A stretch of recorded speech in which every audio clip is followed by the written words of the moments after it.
ఇప్పుడు ఆకు రాల్చేసి మొత్తం అంతా ఆకు, కాయ, పండు వచ్చేసిందండి. ఈ ఆకు రాలిపోయినప్పుడు కొత్తగా చిగుళ్ళు వస్తాయండి. ఆ చిగుర్లు వచ్చినప్పుడు ఆ చిగుర్లు లేతగా ఎర్రగా ఉంటాయి పింక్ కలర్‌లో. ఆ టైంలో మీరు ఆ చిగుళ్ళని ఆటిల్ని కలెక్ట్ చేసుకోవాలి. కలెక్ట్ చేసుకొని నీడన ఆరబెట్టుకోవాలండి. ఏం చేయాలి? లేతయి ఆకులు మొత్తం వదిలేసి కొత్తగా వచ్చే చిగుర్లని మీరు ఆదివారం రోజున కలెక్ట్ చేసుకోవాలి. అర్థమైంది కదండి? ఆదివారం రోజునే కలెక్ట్ చేసుకోవాలి. ఉత్తి రోజుల్లో మీరు కలెక్ట్ చేస్తే దానివల్ల అంత ఉపయోగం ఉండదండి.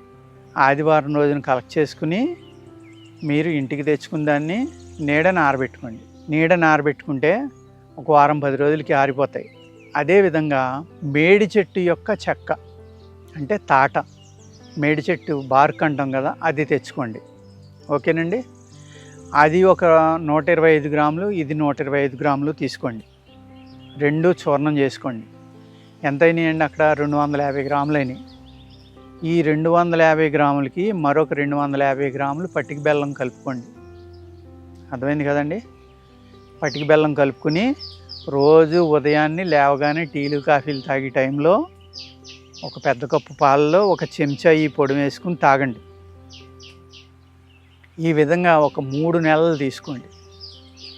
3 నెలల్లో మీ చర్మ సౌందర్యం ఎంత పెరుగుతుందో ఆలోచించుకోండి. మీరు ఊహించలేరు.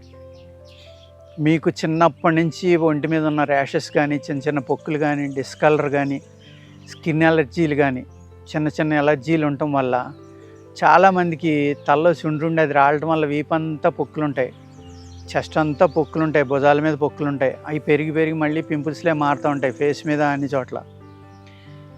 రక్తాన్ని శుద్ధి చేయటంలో ఇప్పుడు నేను చెప్పిన ఫార్ములా ఏదైతే ఉందో ఇది 100కి 100 పాళ్ళు పనిచేస్తుందండి. ఒక అద్భుతమైన ఫార్ములా ఇది. దీన్ని నేను చాలా విపులంగా మీకు మళ్ళీ చెప్తున్నాను. ఆదివారం రోజున ఉదయం మర్రి చెట్టు ఆకు రాల్చేసి కొత్తగా చిగుర్లు తొడిగే టైంలో ఆ చిగుర్లని కలెక్ట్ చేసుకోండి. ఎర్రగా ఉంటాయి ఆకులు, లైట్ పింక్ కలర్లో ఉంది ఆ చిగురు. ఆ వచ్చిన ఆకు కూడా అది దగ్గర దగ్గర 2x2 ఇంచెస్ వచ్చేదాకా కూడా అదే కలర్లో ఉంది, ఆ పింక్ కలర్లో. అంతవరకు మీరు ఆ చిగురు అనేదాన్ని తెంపుకోవచ్చు. ఓకేనండి. తెంపుకుని దాన్ని తెచ్చుకుని నీడన ఆరబెట్టుకోవాలి. ఆదివారం కోసుకు రావాలి, నీడన ఆరబెట్టాలి. కోసే ముందర చెప్పాను కదండి ఏమని? చెట్టుకు దండం పెట్టుకుని, నిన్ను భగవంతుడు మా యొక్క ఆరోగ్యాన్ని కాపాడడం కోసం ఇచ్చాడు కాబట్టి నీ యొక్క దీవెనలతో, నీ సహకారంతో నీ యొక్క అంగాల్ని మేము కలెక్ట్ చేసుకుంటున్నాం, నీ యొక్క పార్ట్లు.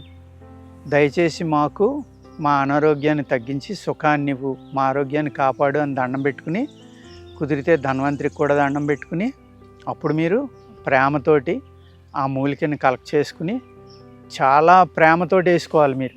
అలాగా ఆత్మతోటి మనస్సుతోటి ప్రేమగా మాత్రం వేసుకుంటే 10 రెట్లు ఎక్కువగా ఏ మందైనా పనిచేస్తుందండి.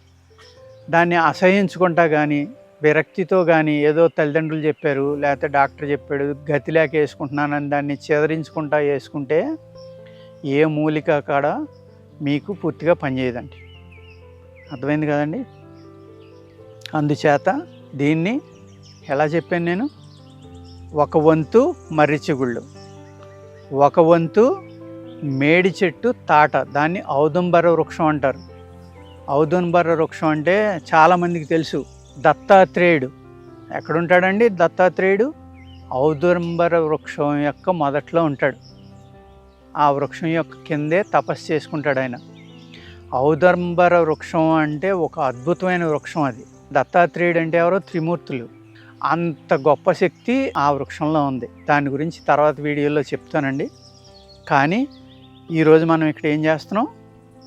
ఈ మర్రి చెట్లో యొక్క చిగుళ్ళలో ఆ ఔదుంబర వృక్షం యొక్క తాటాన్ని తీసుకుని అదొక వంతు, ఈ చిగుర్లు ఆరిపోయిన తర్వాత దీని చూర్ణం ఒక వంతు, దాని చూర్ణం ఒక వంతు, 2 వంతులైనవి కదండి. 2 వంతులు పటిక బెల్లం తీసుకోవాలి. అర్థమైంది కదండి? దాన్ని మెత్తని చూర్ణం చేసుకోవాలి. అప్పుడు అన్నీ కలిపి మీరు ఒక మందుగా తయారు చేసుకుని చక్కని చూర్ణం కింద రోజు 1 స్పూను మాత్రం మీరు పరగడుపున టిఫిన్ తినే ముందర ఒక అరగంట ముందర కలుపుకుని తాగండి. మీకు రక్తశుద్ధి చేయడంలో ఒక అద్భుతమైన ఫార్ములా మీకు ఈరోజు మన ప్రేక్షకులకు నేను అందిస్తున్నానండి. దీనిని చేసుకుని ఎవరైతే చెడు రక్తం ఉందో, ఎవరికైతే స్కిన్ బాగోలేదో, ఎవరైతే 30 దాటాక పెళ్లి చేసుకుంటారో ఆ స్త్రీ పురుషులు ఇద్దరు కూడా తాగొచ్చు. ఇది తాగడం వల్ల ఏమవుతుందంటే క్షేత్రశుద్ధి కూడా చేస్తుందండి. ఇది ఓన్లీ రక్తశుద్ధే కాదు, క్షేత్రశుద్ధి. క్షేత్రం అంటే ఏంటి? స్త్రీ అంటే భూమి. స్త్రీ యొక్క గర్భాశయము ఇవన్నీ ఏవైతే ఉన్నాయో పిల్లలు పుట్టడానికి ఉపయోగపడే అవయవాలన్నీ, ఆ అవయవాన్ని క్షేత్రం అంటాం. అంటే బొడ్డు కింద. అర్థమైంది కదండి? ఆ క్షేత్రశుద్ధి అనేది ఇంపార్టెంట్. ఎందుకు అంటే పూర్వం మ్యారేజ్లు ఆడవాళ్ళకి 18, మగవాళ్ళకి 20, లేకపోతే 16, 18లో చేసేసేవారు. ఆ టైంలో వాళ్ళ యవ్వనం అనేది పీక్ స్థితిలో ఉంటుంది. వాళ్ళ శారీరకమైన కోరికలు కానీ, వాళ్ళ యొక్క స్పెర్మ్ కానీ, శుక్రం కానీ, ఇవన్నిటిలో కూడా ఒక అద్భుతమైన శక్తి ఉంటుందండి. ఆ టైంలో పిల్లలు పుట్టడం వల్ల చాలా శక్తివంతంగా పిల్లలు పుడతారు. అర్థమైందండి?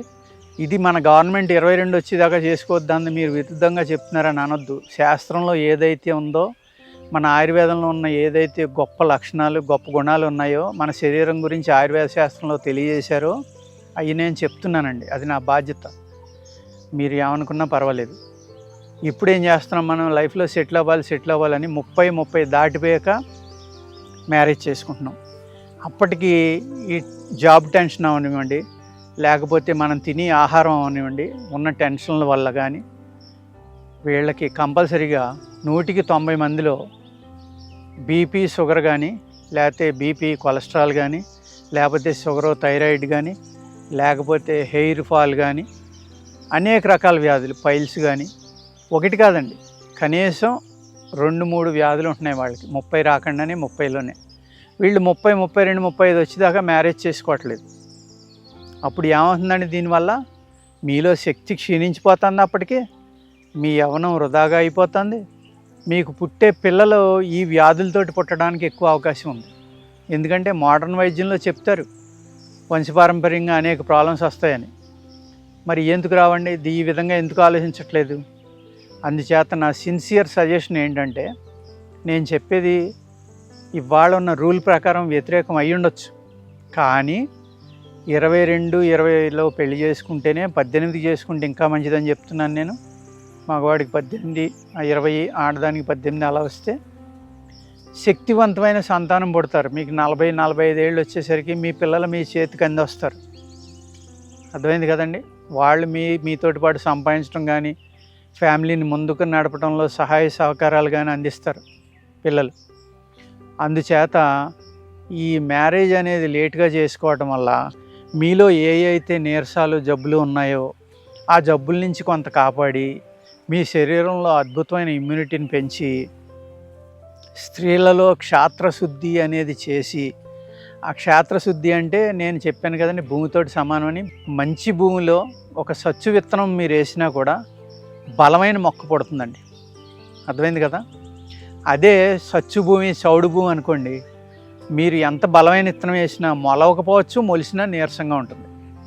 ఇదే విధంగా మీ యొక్క సంతానం కూడా క్షేత్రశుద్ధి కానీ, శరీర శుద్ధి కానీ చేసి గర్భశుద్ధి ఇవన్నీ బలంగా ఉన్నప్పుడైతే, ఆ క్షేత్రశుద్ధి ఎప్పుడైతే ఉందో, ఈ మగవాని యొక్క శుక్రం బలం లేకపోయినా, అందులో ఉన్న శుక్రంలో ఉన్న అణువులకి బలం లేకపోయినా కూడా ఈ స్త్రీ యొక్క క్షేత్రంలో ఉన్న శక్తిని తీసుకుని ఒక బలమైన, అద్భుతమైన, మన భారతదేశానికి కానీ, మన దేశానికి కానీ, మన ఫ్యామిలీకి కానీ, మన కుటుంబానికి, మన ఊరికి, అందరికీ ఉపయోగపడే ఒక అద్భుతమైన సంతానం, నెక్స్ట్ జనరేషన్ అనేది తయారవుతుందండి.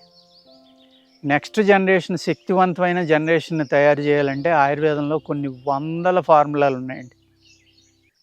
అందులో ఒకటి ఈ మర్రి చెట్టు, మేడి చెట్టు వాడుకుని చేసుకునే ఫార్ములా ఈరోజు నేను చెప్పాను. నేను ఇంత స్లోగా చెప్పడానికి కారణం, మీ అందరూ రాసుకుని ఇటువంటివి చేసుకుని మీరు అనేక రకాలుగా మీ ఆరోగ్యాన్ని కాపాడుకుని సత్సంతానం, బలమైన సంతానం, ఫ్యూచర్ జనరేషన్ శక్తివంతంగా తయారు చేయాలని ప్రతి ఒక్కళ్ళు తలుచుకుంటే మీ క్షేత్రశుద్ధి, శరీర శుద్ధి, రక్తశుద్ధి చేసుకుని మీ యొక్క వ్యాధులు మీ పిల్లలకి రాకుండా జాగ్రత్త తీసుకోవాలి. అర్థమైంది కదండి? అంత అద్భుతమైన ప్రక్రియ మన మర్రి చెట్టులో ఉంది. ఓకేనండి. ఇంకా అనేక ఫార్ములాలు ఉన్నాయి, మాట్లాడుకుందాం.